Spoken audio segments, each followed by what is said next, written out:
বিয়ে তোড়জোড় শুরু হয়ে গেছে। নখ ঘষা থেকে মুখ ঘষা থেকে শুরু করে সব কাজ কমপ্লিট করে আমরা পরের দিনকে বেরিয়ে পড়লাম 6 দিনের ট্যুরের জন্য। কতগুলো ব্যাগ প্যাক করে আমরা বেরিয়ে গেছি। তারপর আমরা কিন্তু টোটো ধরে চলে গেলাম ট্রেনে।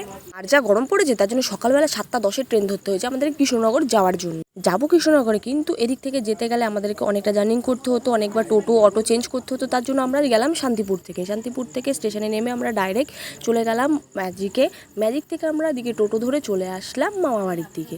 আর এদিকে তোমরা জায়গাটা দেখো কত সুন্দর, এত সুন্দর হাওয়া দিচ্ছে, মানে এই দিকটা এসে বোঝা যাচ্ছে না যে গরম।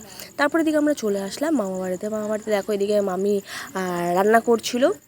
আর মামা বাড়িতে এসেছি ঠিক বিয়ে কিন্তু মাসি বাড়িতেই, মাসির ছেলের বিয়ে বলে কথা। আর তার মধ্যে আমাদের মাসি বাড়ি হচ্ছে একদম মামা বাড়ির কাছাকাছি, মানে এই যে রাস্তাটা দেখতে পাচ্ছ এই রাস্তা থেকে সোজা গেলে মানে একই পাড়ার মধ্যে। তো যেতে যেতে দেখো এখানে আম গাছ দেখতে পেলাম, আমগুলো কত নিচে, মানে আমাদের এদিকে থাকলে এই আমার খুঁজে পাওয়া যেত না, এখানে বলে আছে।